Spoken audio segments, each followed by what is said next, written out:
This is Power Hour with Gabriella Power. Hello and welcome to Power Hour. I'm Gabriella Power. Thank you for joining us on this incredibly sad day. We are, and I'm sure like you, just utterly devastated. We are heartbroken and completely shattered that Charlie Kirk has died aged 31.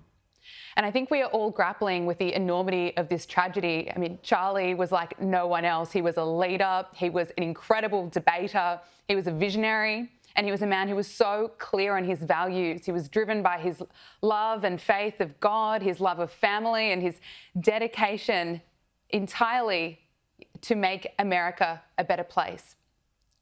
And we are all praying for his family right now, his wife Erica and his two young children. I mean, the impact that Charlie made in this world cannot be overstated. He touched the lives of people not just in America, but right across the globe. I mean, my phone has not stopped lighting up from people here in Australia just devastated by what has happened. Right now, the world is mourning the loss of Charlie Kirk. The thing is about Charlie, he was so effective. He had this incredible ability to communicate and to crack open the hearts and minds of young people, no matter where they were. He was a self-made man. He never went to university, yet he could debate anyone at places like Oxford and other elite universities. And he was able to challenge liberal views in a way that was so clever, so entertaining, and so powerful. I mean, Charlie Kirk was fearless. He was brave. And this was the moment that he was shot at Utah Valley University. Counting or not counting gang violence? Great. Oh my God. Go, run, run.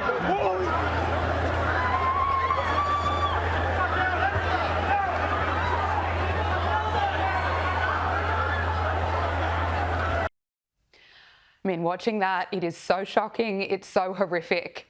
And how is it that someone like Charlie, a personality who built an organisation, Turning Point USA, from the ground up, could be killed while speaking at a college campus? It makes me so angry, makes so many of us just feel sick to our stomachs that this has happened. And the other point I want to make about Charlie is he was a family man. I mean, his message to the American people and young people around the world wasn't just about politics. It was about values, about having faith in God, loving your family, loving your country. And he was inspiring young people that the best thing to do in life is to put your faith in God, to get married and have children.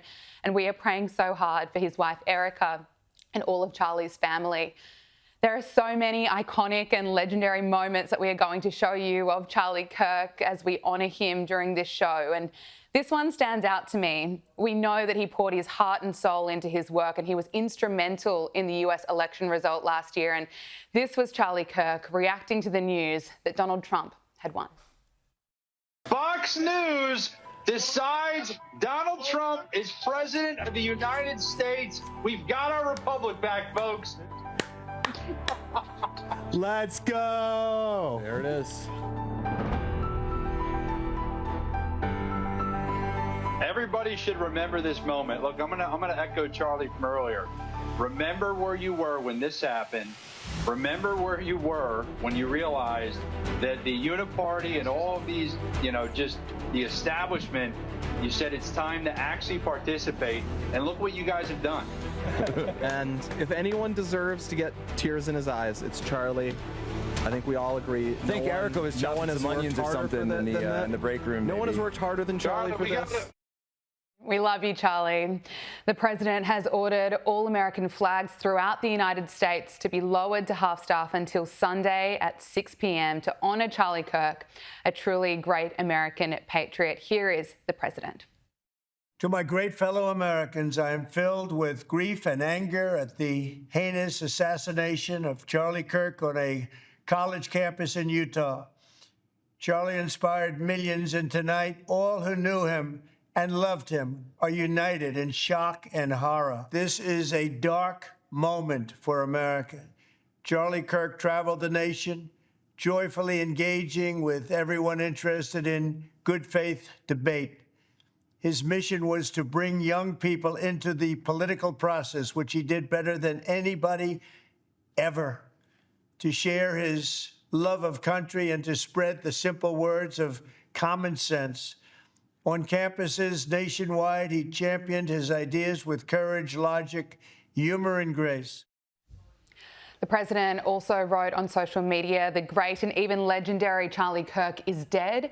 No one understood or had the heart of the youth in the United States of America better than Charlie. He was loved and admired by all, especially me.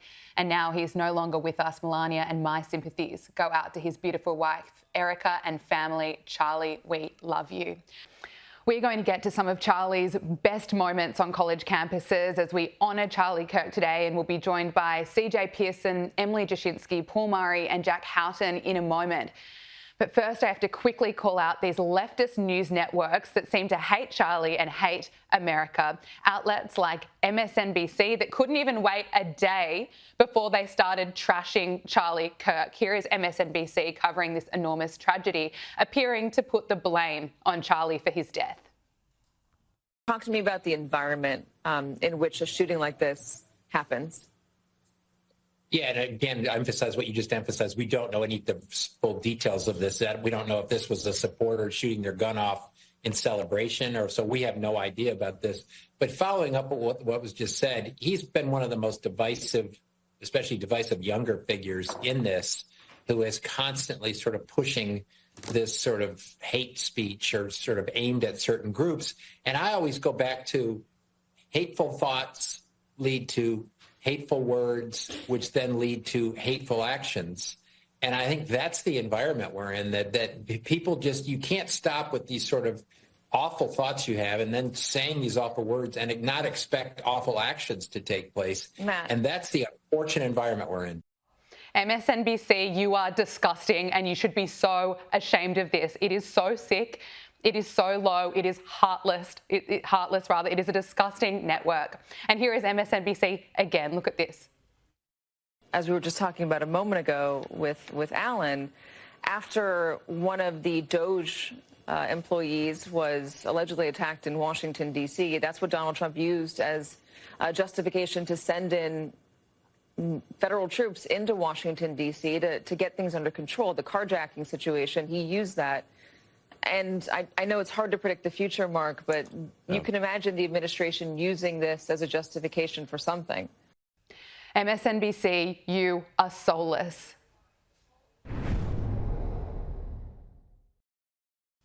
Joining us now is Emily Jashinsky, host of After Party with Emily Jashinsky on MK Media. Emily, thank you so much for joining us today on this incredibly sad day. I mean, we are all heartbroken and all mourning the death of Charlie Kirk. I want to get your thoughts on how you're feeling, and millions of Americans must be feeling at the moment, and just the significance of his death. There's so much to say. I mean, it's enormously surreal. And I think actually really even for people outside of the United States, because Kirk had become almost a fixture of popular culture. He was recently parodied on South Park. It takes a certain level of fame, let alone of political fame as a commentator, to be parodied on a massive juggernaut pop culturally like South Park. And I think the reason that so many people knew Charlie Kirk is that he took this medium of social media. Charlie and I are, almost the same age, almost exactly the same age, came up in the conservative movement together. And he took this medium of social media and understood what people wanted to see, which was debate. And he brought it to them, and he brought it with this sense of moral clarity that especially a lot of younger Americans, but I think a lot of people just around the world are looking for right now, whether they disagreed with him or agreed with him. You knew that he believed what he was saying. And, that was just like rocket fuel for him. And because he was so ever present in these new media channels, or on these new media channels, people felt like they knew him. And then to see him, tragically, but almost poetically, slayed on that format. We now see it on our phones, that horrific video. If people are lucky to have not seen the video of him actually getting shot, that they shouldn't go look it up. It's so graphic, but many people saw that.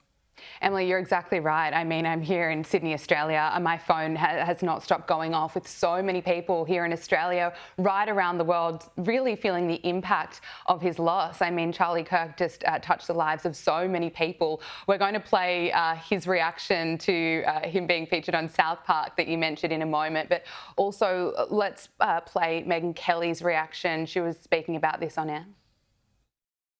they're reporting that Charlie has died. That he's dead at the age of 31.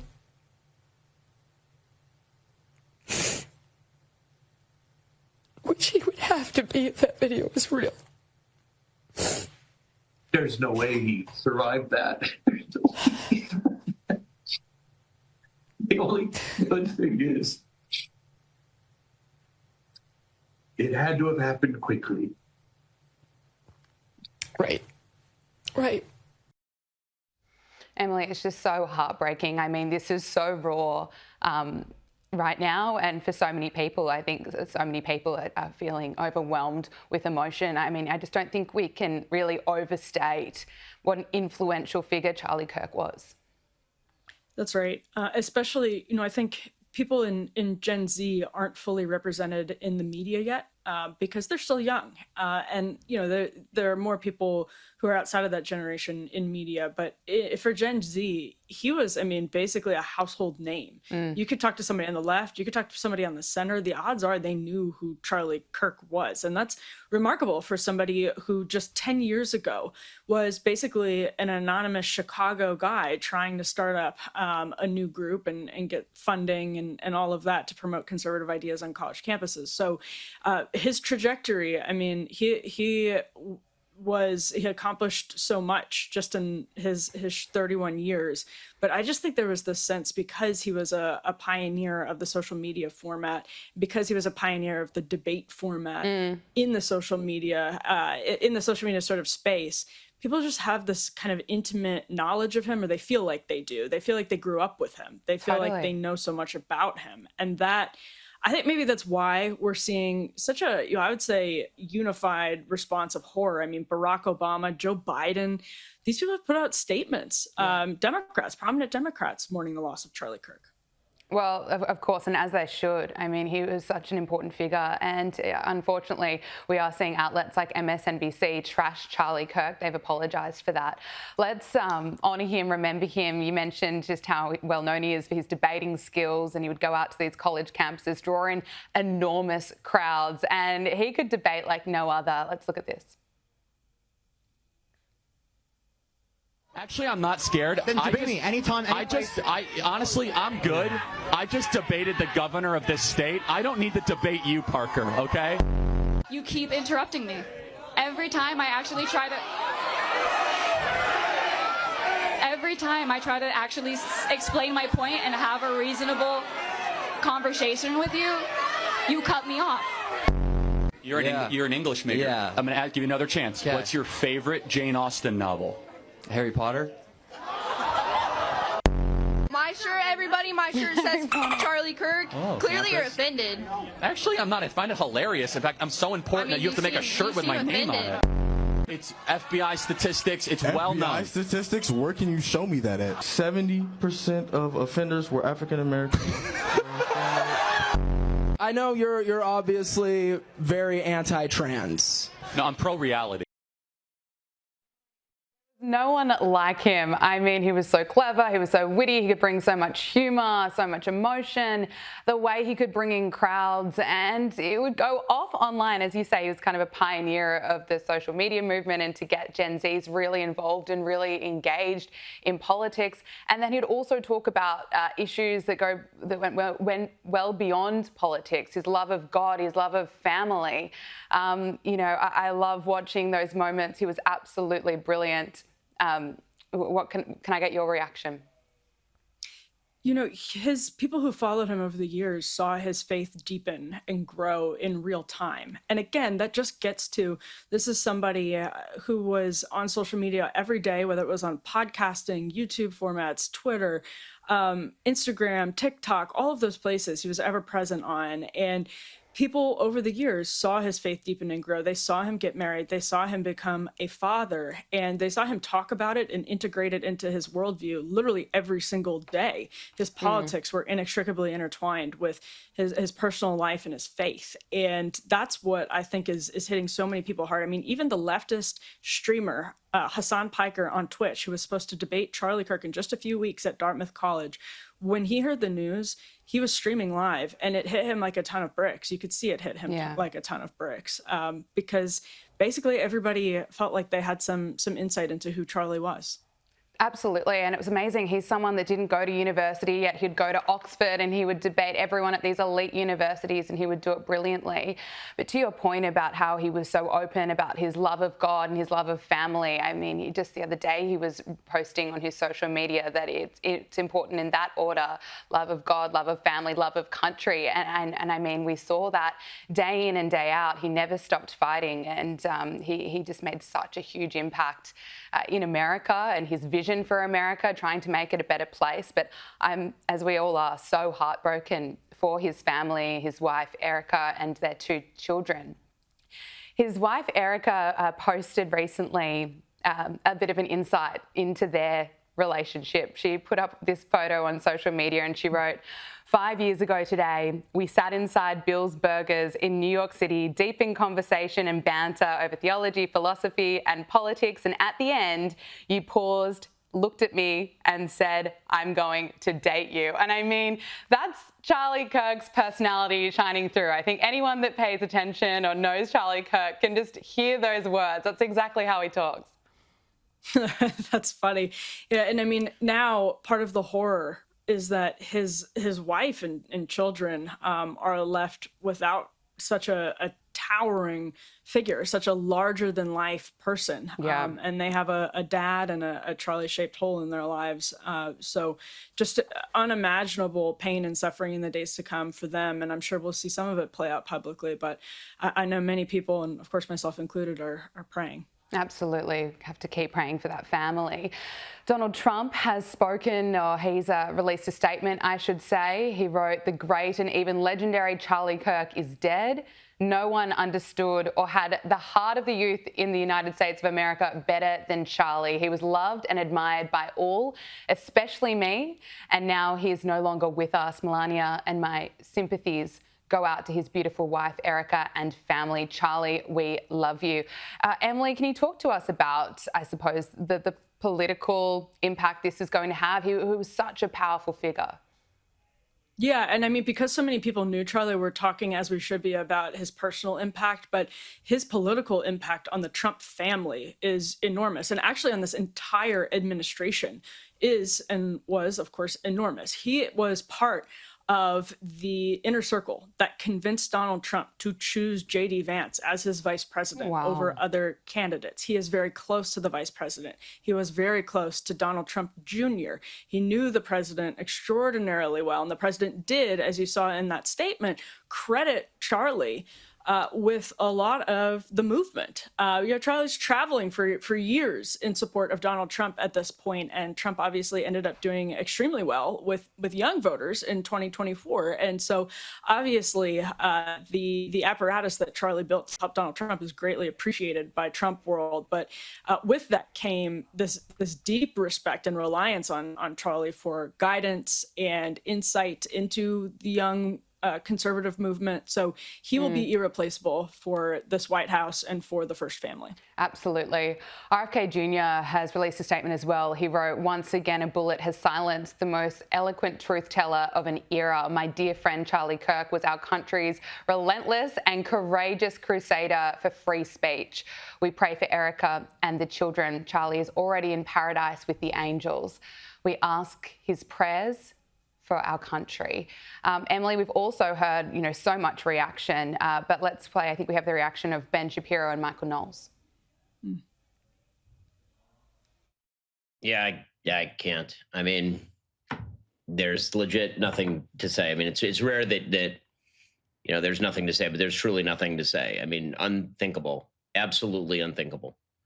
I mean, I've known Charlie Kirk since Charlie was 18 years old. I met Charlie when I was a significantly younger man. I was 13 years ago. So I was in my late 20s, and I was working at the David Horowitz Freedom Center. I met Charlie Kirk when he was a fresh-faced, bushy-tailed youngster who's starting Turning Point USA legitimately right out of high school. And he'd already found a couple of seed founders, but he was kind of walking around the the David Horowitz Freedom Center event looking for donors. And I started introducing him around to donors. And I remember turning to Jeremy Boring, our co-founder here at Daily Wire, and turning to him at the time, because we both worked there, and saying, that kid is going to be the head of the RNC.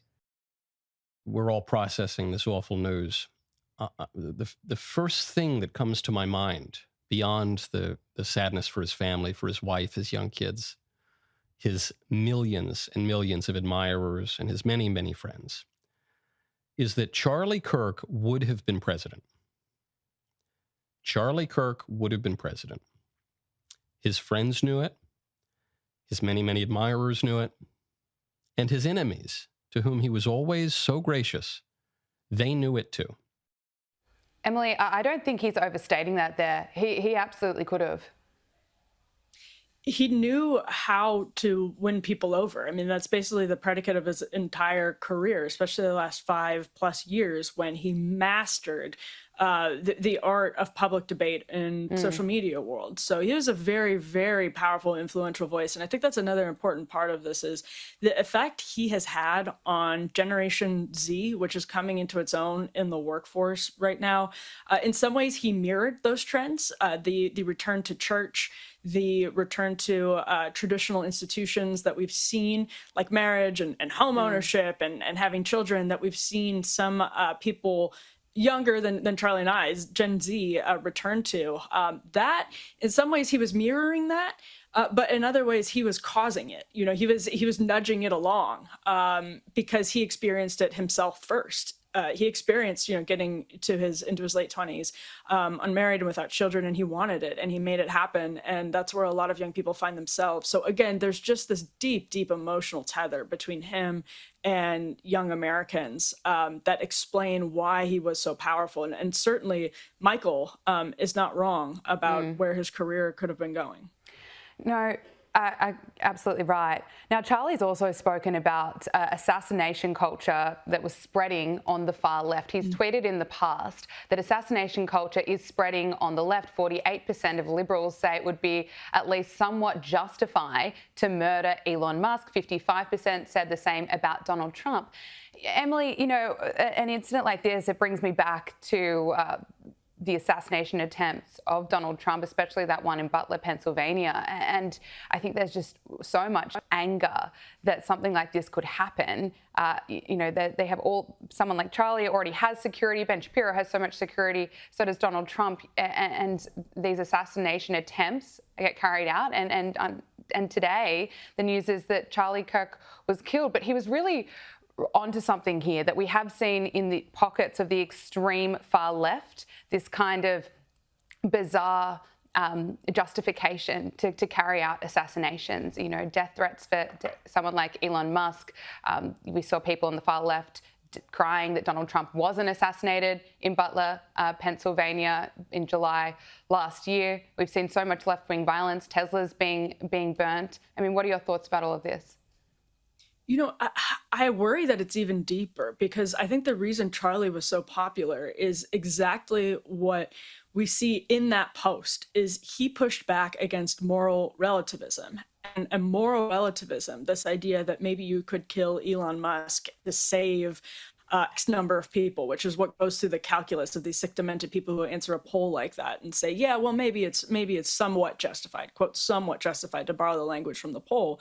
What you're really getting at there is moral relativism, is saying certain lives are more or less valuable than others. And Kirk never gave quarter to that idea. He was always a staunch defender of the dignity of human life. And I think that's part of the reason he was so popular, is because people today just feel overwhelmed and burdened by the sinking sense of moral relativism. And that's where we go. I mean, I think it happens to people on the left. I think the left, because of its attacks on institutions, whether they're the church, whether they're, anything basically that undergirds the fabric of society. The attacks on those institutions themselves, not just bad decisions they've made, but the institutions themselves, the existence of the institutions, that comes from a place often of moral relativism. But I mean, I think Charlie has probably spoken about this before, had probably spoken about this before. That can infect people on the right too. I mean, it's just so easy now to get sucked into nihilism and to say, where it's all about, we've seen this over the course of the last 100 years of history in the West. It's a very, very dangerous time as we come kind of unmoored from the civilizational foundations of God, of family, community, that used to hold us together. Yeah, well said. And look, before I let you go, we still don't know anything about the suspect, but there would be pockets, the far left extremists, that would want to see Charlie Kirk killed, of course, because he was so effective. I mean, you look at the impact he was able to make. He could crack open the hearts and minds of so many young people and create such a big impact.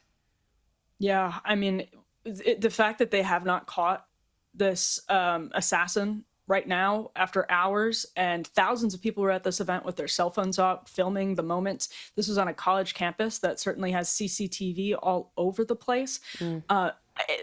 The fact that they don't have anyone here suggests that there was a highly strategic, almost professional operation.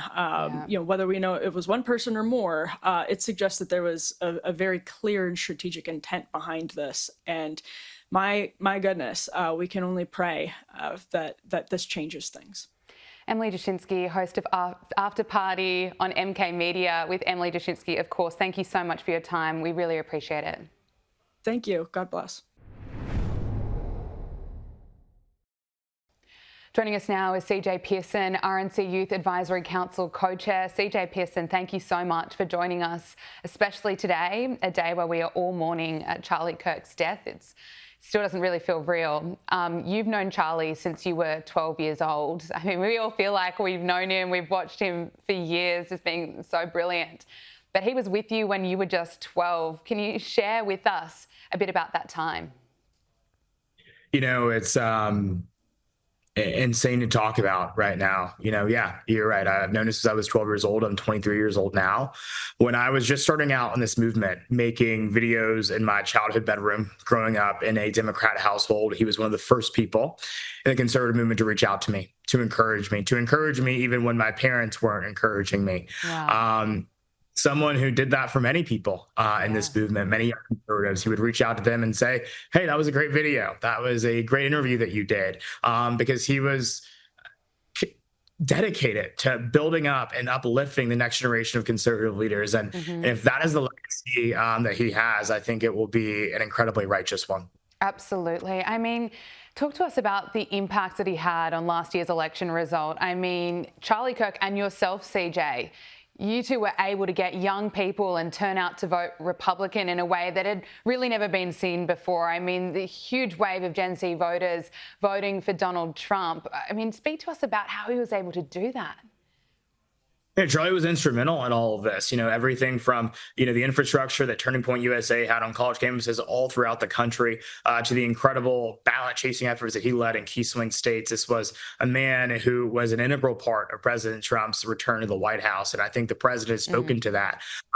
We wouldn't have been able to turn out young men in the way in which we were, or young voters altogether, without the tireless effort of Turning Point USA and Charlie Kirk's incredible leadership. And so, there's a massive hole left, in our party right now, in our movement right now. But again, to the point that I made earlier, this was a guy who was always focused on building up the people that would succeed him, even at such a young age, right? You don't think about successors at 30 years old, right? No one thinks about that, but he was always someone who believed in building up the next generation. And he's incredible. He absolutely is. And I think so many of us just feel like we do know him and we've seen his journey for a long time. Like, he's been kind of fighting for conservative voices bravely for such a long time. I mean, here is Charlie Kirk back in 2012 on Fox News.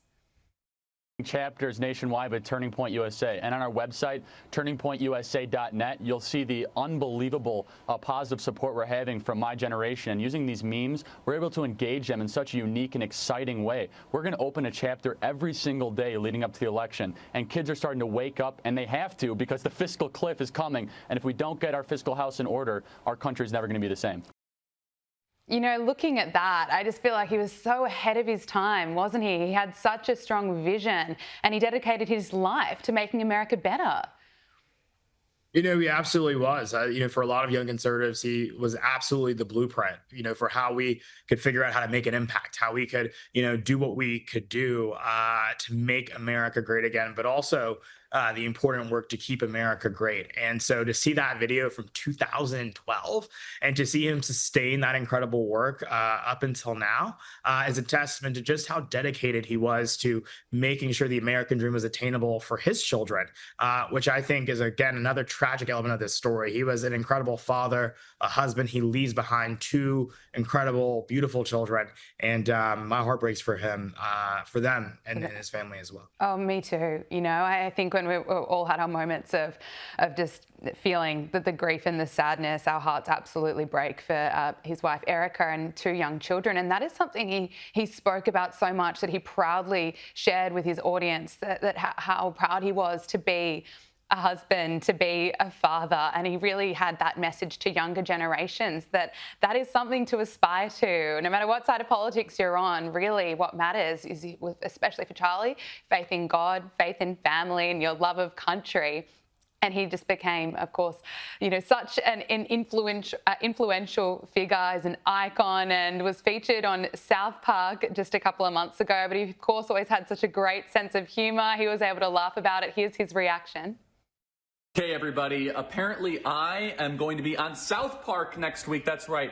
Cartman is going to be playing me on campus. Watch this trailer. Wednesday, August 6th. You can just shut up, baby, because you hate America and you love abortion. On an all-new South Park. Honestly, I think this is hilarious. They're probably going to roast me. They're going to make fun of me. And you know what? We need to be able to take jokes as conservatives. And that is what makes us different than libs, different than those on the left. We can laugh at ourselves. We can be made fun of. We can kind of have a lighthearted attitude about it. Can't wait to see these professional comedians and the South Park legends do what they will do with our viral campus tourism. CJ, I love it. He brought so much humor. He was happy to have a laugh about himself. And I actually love the South Park roasting. I think he really kind of nailed Charlie Kirk there. Call out people saying you hate America. But it was amazing. Yeah. He was able to change the minds of young people in real time. We were witnessing it. You're right. He was a happy warrior, but he was also someone willing to go reach young people where they were, which was their college campuses. He you know, crisscrossed the entire country, and he invited discussion. You know, he wasn't going there just to lecture them. He wanted the people that disagree with him to be the first to come to the mic, the first to, you know, ask a question, and he was going to go back and forth with them. And that's the type of dialogue that we're missing in America. It's the type of dialogue that we're missing in the West. You know, people oftentimes want to, isolate themselves, their echo chamber, and never talk to someone who disagrees with them. Charlie actively encouraged it and welcomed it. And I think that that's exactly what we need more of in this country. It's exactly what we need more of across the world, because that's when we actually start to understand one another. And it's a shame that, you know, loving America, loving his God, loving his family, which should be uncontroversial in any country, was so controversial to someone that it cost him his life. It's disgusting, it's depraved, and it's the very definition of evil. Absolutely. As you say, you know, Charlie was able to engage in debate on all topics and speak fearlessly, fiercely, and that is what we need in a democratic country. I mean, you should go without saying, have to lose your life for speaking the truth. And he was so passionate about such important issues that often would get missed or overlooked by the mainstream media that you and I have spoken about previously, CJ. But most recently, he was constantly speaking out about the brutal murder of Irina Zarutska, this Ukrainian refugee, 23 years old, that was slaughtered on a train in Charlotte, North Carolina. And if it wasn't for voices like Charlie and others, like Elon Musk was also calling out this horrific murder as well, this would have been missed by the mainstream media because they were ignoring this attack. And I was just on Charlie's Instagram obviously this morning, and it was only, I think, 12 hours ago that he was posting about Irina Zarutska. Let's just take a look at this. Okay, everybody, you've probably heard the situation that happened in North Carolina. Say the name Irina Zarutska. Irina Zarutska was just riding public transit. By the way, she was a refugee from Ukraine, of all places, and she came to Charlotte, North Carolina. And a terrible person, well, you saw what happened. I can't describe it here on TikTok without some sort of community guideline being violated. But if you haven't seen the video, you absolutely should. This individual should not have been on the streets, 14 prior arrests. And it really makes you wonder, why are we putting up with this? Why are we allowing so many people that have committed these crimes to keep on being released? The magistrate judge continued to release this individual, and this is a horrific thing. You know, it's really interesting. The media was totally covering George Floyd, tens of thousands of articles, reconfigured and changed the entire American body politic. Yet when it came to Irina Zarutska, the entire media was quiet, silent. In fact, we forced them to cover the story. Why do you think that is? You know, I think it says so much that this is what Charlie was doing just in the moments up until his death. He was speaking out. He was speaking out for Irina Zarutska. And if it wasn't for people like Charlie, this story would have been completely missed by the media. You know, it was all gas, no brakes for Charlie all the time. You know, this was a man who was so dedicated to his country in a way in which I find almost incomparable. You know, I tweeted earlier today, I don't think there's anyone I know who loved his country, loved his family, and loved his God more than Charlie Kirk. And, you know, of course, God bless him for shining a light on what happened to Irina in Charlotte, North Carolina. She was failed by progressive policies there, and hopefully she gets the justice that she deserves. But hopefully Charlie also does as well. You know, it's unfortunate that, you know, this assassin is still on the loose. We have not yet detained him. Hopefully, you know, that will change soon, but it's tragic. It's very, very tragic. It's so tragic. CJ, before I let you go, I just want to get your kind of final thoughts, really, on the impact, of course, that this has had on so many Americans, but particularly Gen Z voters. And I suppose there's going to be so much time where we have to mourn and heal the loss of Charlie Kirk. I mean, I still can't believe that it's real. But as you spoke about the legacy he leaves behind, I mean, what an incredible one that he was able to touch so many lives, make such a huge impact. And I suppose, what do you see going forward? I know we'll continue to honour Charlie Kirk, but really, can you speak to the movement that he's created and how that will live on? You know, to quote President Trump, we've got to continue to fight, fight, fight. I think that is the legacy that Charlie is leaving, and I think that's what he would want us to continue to do. You know, this cowardly attack was meant to deter us. It was meant to instill fear into us that would make us become silent. We can't afford to be silent. We are on the precipice of some of the most important fights that our country, that Western civilization has ever seen in our entire lives. And it's up to Gen Z to channel his passion, to channel his energy, and to fight for the country that Charlie Kirk ultimately gave his life for. And so I think that is our command. That is our charge. That is what we must do. And I'm all in on that. And I think many of my peers are as well, because we have no choice but to be. We will not let these people win. We will not let these evil, satanic, just absolutely just terrible people win the day. We will win the day. So well said. CJ Pearson, RNC Youth Advisory Council co-chair, thank you so much for your time. We really appreciate it. Thank you. Joining us now is Jack Houghton, host of the media show here at Sky News. Jack, thank you so much for joining us.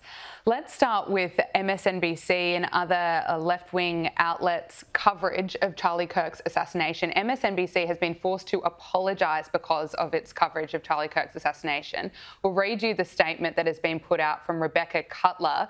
It says, during our breaking news coverage of the shooting of Charlie Kirk, Matthew Dowd made comments that were inappropriate, insensitive and unacceptable. We apologise for his statements, as has he. There is no place for violence in America, political or otherwise. And let's just take a look at why MSNBC was forced to apologise. Look at this. Talk to me about the environment in which a shooting like this happens. Yeah, and again, emphasize what you just emphasized. We don't know any of the full details of this. We don't know if this was a supporter shooting their gun off in celebration, or so we have no idea about this. But following up on what was just said, he's been one of the most divisive, especially divisive younger figures in this. who is constantly sort of pushing this sort of hate speech or sort of aimed at certain groups. And I always go back to hateful thoughts lead to hateful words, which then lead to hateful actions.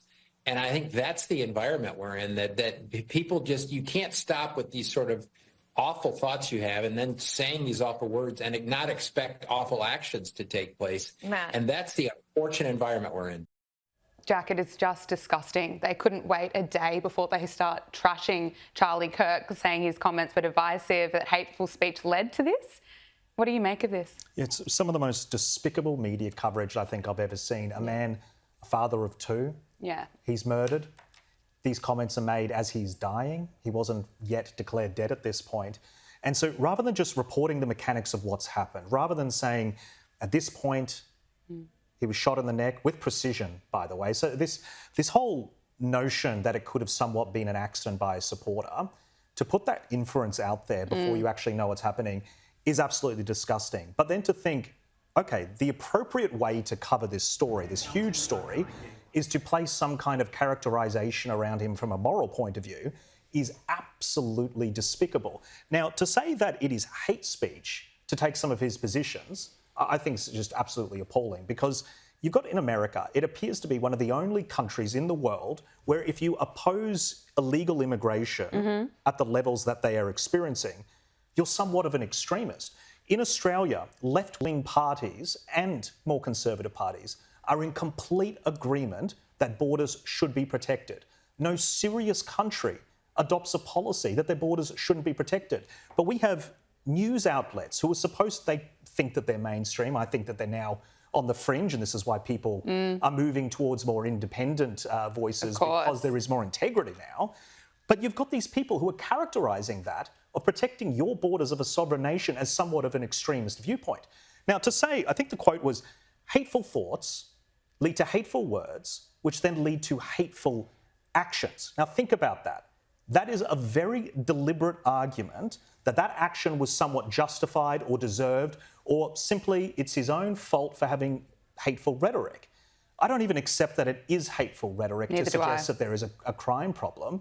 But for a journalist or a commentator to put that viewpoint out there, I think is appalling. And I don't accept their apology.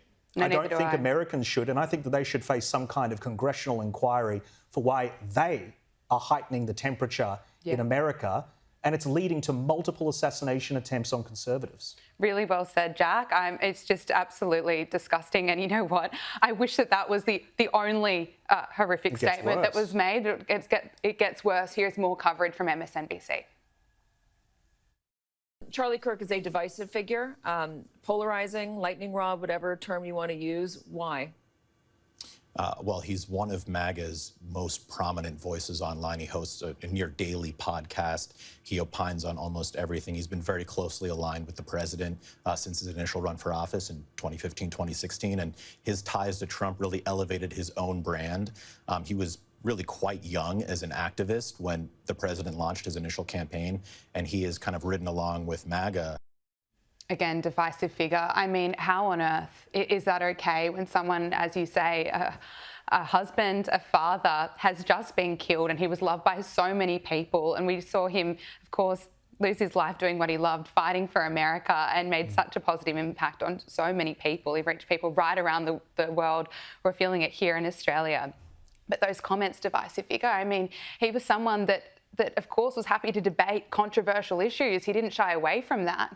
But I just do not accept that kind of language to describe Charlie Kirk on the day that he died. You know, you made the point about how he was fiercely debating strong borders, a policy we have here in Australia. It's not something that's really even that controversial.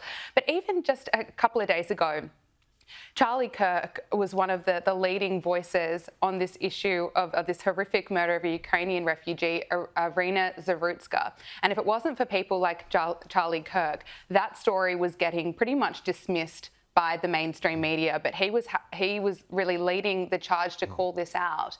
And The New York Times had to be dragged to the table to even cover it, and he was making these points and holding the media to account, wasn't he? He absolutely was. And the thing is, CNN's coverage of Charlie Kirk's comments was saying that Charlie Kirk's comments were shameful when he made the point that this murder appeared to be racially motivated. It was a black man attacking, from the vision, it appears, you know, a white woman, and there's audio of the suspect who has been charged with the murder saying, I got that white woman. So there is evidence that this appears to be racially motivated. Charlie Kirk stated the facts, calling that out. And then you have CNN saying Charlie Kirk should, you know, those comments were shameful. I mean, these outlets, MSNBC, CNN, I just do not understand how they justify some of this language. Yeah, it's incredibly upsetting. And look, just talking with you, I can see that you're upset by it. You're a young conservative woman, and it's not easy being a conservative in today's world. And I think that I know that we both sometimes feel the pressure from outside. Making very considered and careful arguments is being hit with this new degree of hostility from the left and then from the mainstream and people who are refusing to call it out. Now, if I want to make an argument that there should be less immigration in my country, that isn't an extremist viewpoint. No. It's a numbers game. It has nothing to do with race, first and foremost. It has to do with facilities and space and GDP. And it's an economic argument more than anything. Yeah. And we have these figures in Australia, in America, who consider themselves to be progressive, who absolutely delight at the demise of somebody who was a father, who left a wife behind and 2 children. And I think that is upsetting for anybody on the conservative side of politics.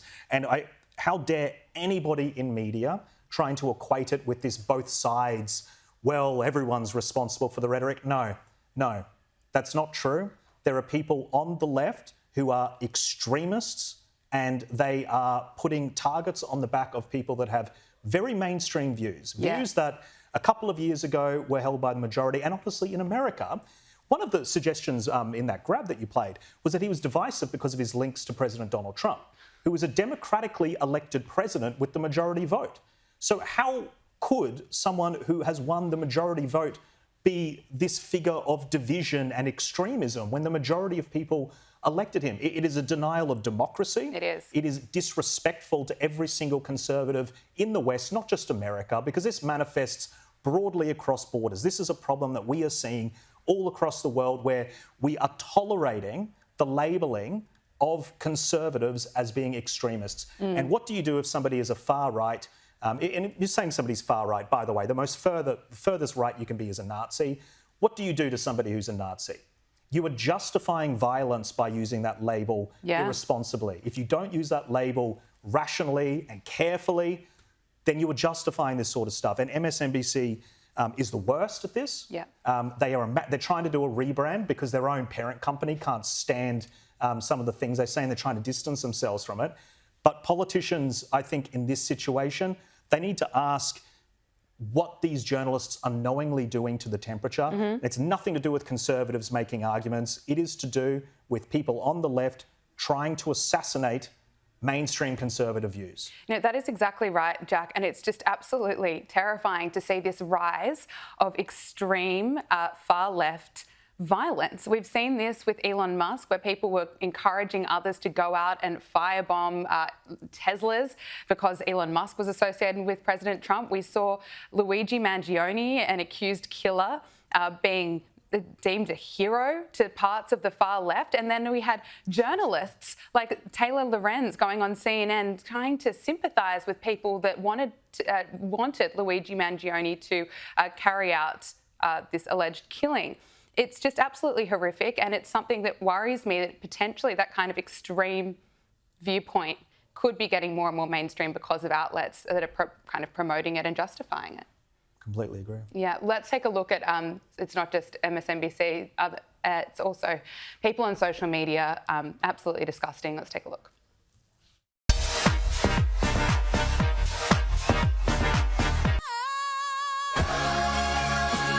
I'm not saying she deserved it, but I'm saying God's timing is always right. And goodness knows the wicked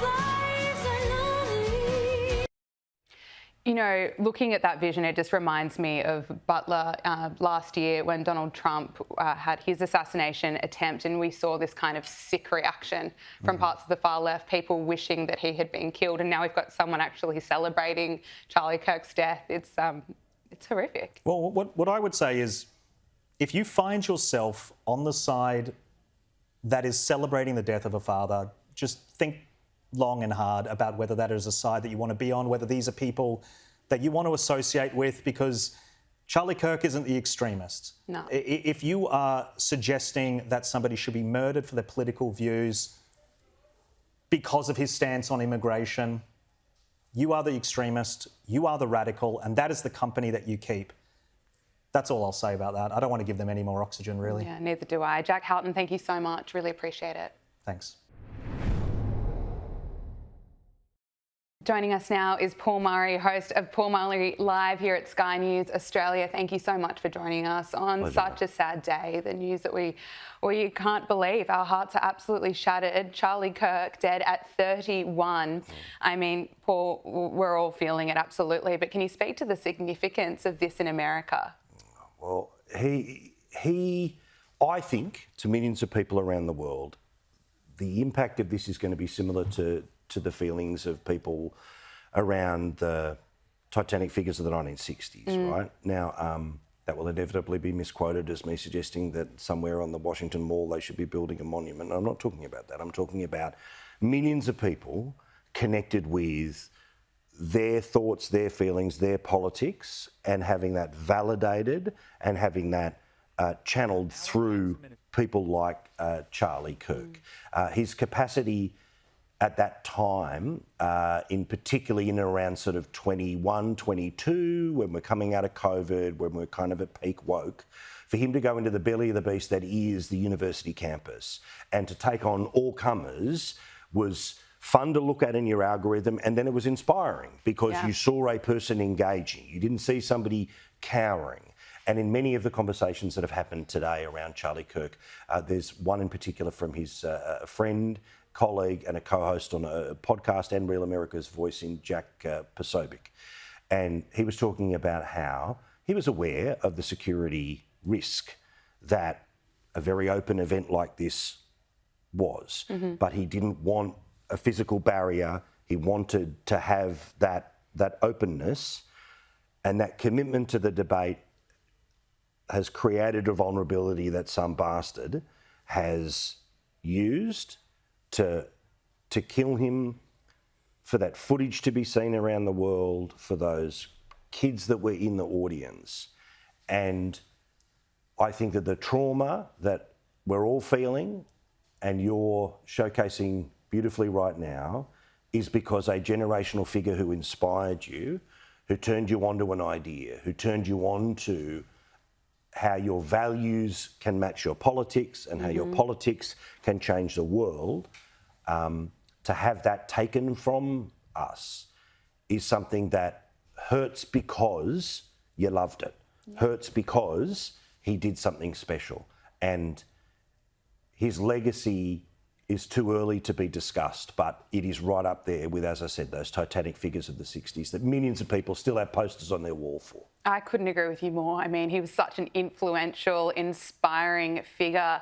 And I love the way he could talk about politics, debate all issues, but then he would also fearlessly talk about his love of family. And we are absolutely praying for his wife and his children and everyone who loved Charlie so much. But I want to play this video that Charlie Kirk's wife, Erica, posted on July 4 just this year, and I'll just quickly read you some of what she wrote in her post. She wrote, "On days like today, when the skies erupt in red, white and blue, and the air hums with the sound of freedom, I find myself especially grateful for the man I call my husband. I love how much he loves this country. He believes that the freedoms we celebrate today are worth defending every day." Take a look at this. Wow.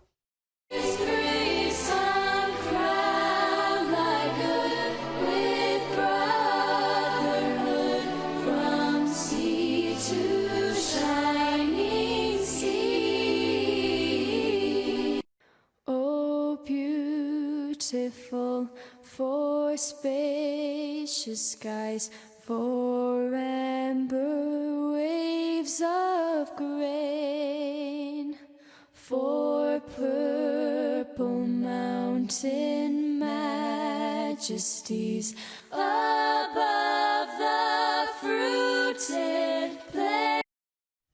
Paul, I mean, we're all just feeling for his family so much, but he shared so much about his family, his love of America. And in that post, he also wrote, "Today, I thank God for freedom. I thank God for the gift of this nation. And I thank God for a husband who day in and day out gives everything he has to defend it. Happy birthday, America. May we never take you for granted. I love you, Charlie Kirk." I mean, just looking at Erica's feed and Charlie's feed, they were so proud of one another. And I think one of the amazing things about Charlie is he also inspired a younger generation about how the American dream is still achievable, to get married, to have children, to have a home, you know, to fight for your country and the values that really matter and what's most important in life. The dad in me is breaking inside as I can see the shine in your eyes, and I'm trying not to look at you as well.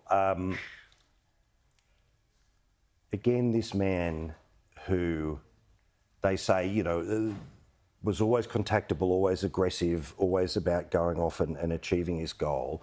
And, you know, the term 24/7 is used about someone like that. You know, in the middle of the night, the middle of the day, you get the best of them. Again, his friend Jack was saying today that he was 24/6. Because apparently Saturdays were exclusively for family. That if it was urgent, you contacted his wife, but you knew to stay away on Saturday because while he gave all of the rest of the week to the cause, all the rest of the week to the public, that time was with his family. And the fact that his kids are so little that at some point their memory fades of what dad was like to hug, what dad was like to make you laugh, being so little, and there's all of this footage and there's all this video that means they'll be able to see how great their father was. There's something really special in knowing that how few years he had with those children, that priority once a week was to clear the decks. Like the president wasn't going to call you, he wasn't going to be distracted. It was about your family. And for all of us, we would dream of a relationship like that with our fathers or as fathers with our children.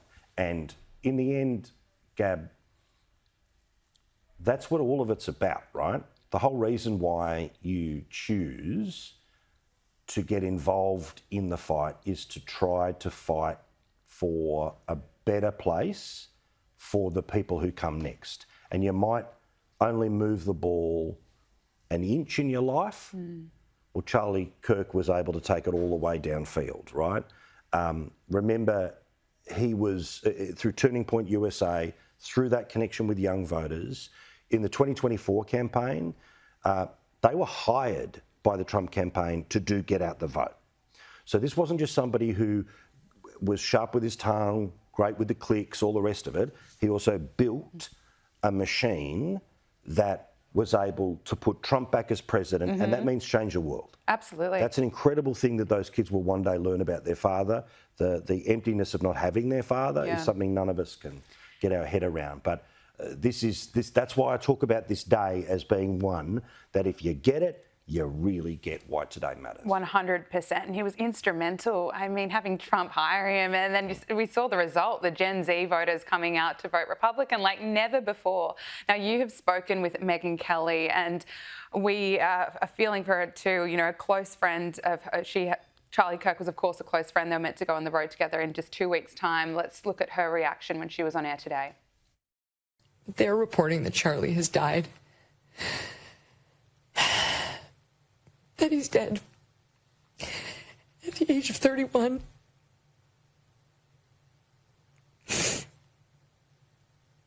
Which he would have to be if that video was real. There's no way he survived that. The only good thing is, it had to have happened quickly. Right. Right.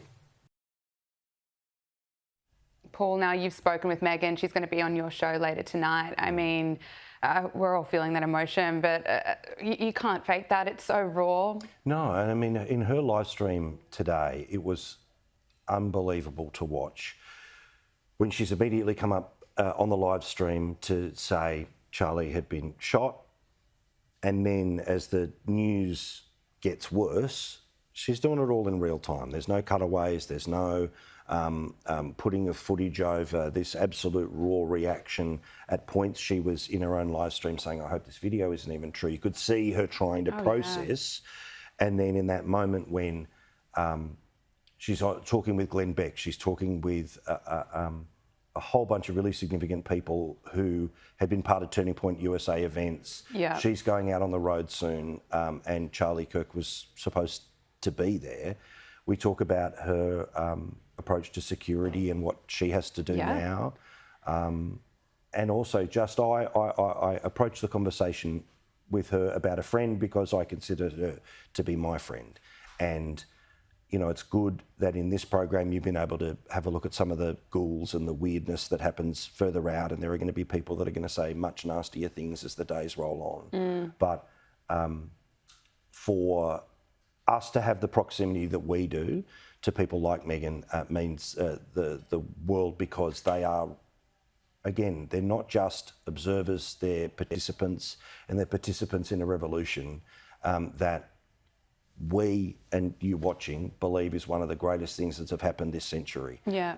So it's again privileged to call her a friend, and that video will be up soon on our website. And you know, I was listening to her, and she makes a point about security and what a risk it is. She's been out on the road with Charlie Kirk before, and you know, Trump of course has his security. Ben Shapiro has his security around him. Charlie Kirk does as well. And then this is just such a tragedy. Finally, before I let you go, as you say, plenty of horrible stuff getting spewed out there at the moment from left-wing media outlets. You know, it's so frustrating to seeing him being labelled as this right-wing activist. He was so much more than that. But let's look at this coverage from ABC. Charlie Kirk has been shot during an event at Utah Valley University. The founder of Turning Point USA, a conservative student organization, is known for his outspoken views on politics, culture, religion, often taking his messages to colleges and universities, sparking sometimes pretty heated debates on campus. You're right. His presence there at the university had divided the campus, according to an article in the school paper, where there were people on both sides debating whether he should even be allowed to bring his message, often loyal to the agenda of President Trump, to campus. But he was speaking at this outdoor event in a courtyard. We've seen some video of that event. A shot rings out. The entire crowd goes scattering. I mean, do they even listen to him? I mean, what is he talking about? Should he even be allowed to bring his message? These people, and look, I know I can swear, but I'm not going to, out of respect for the situation, right?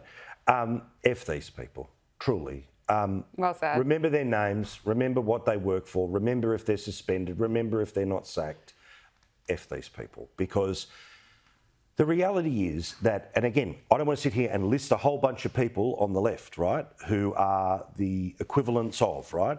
The whole point is no one deserves to die for talking about what they believe in. No one deserves to die for that reason.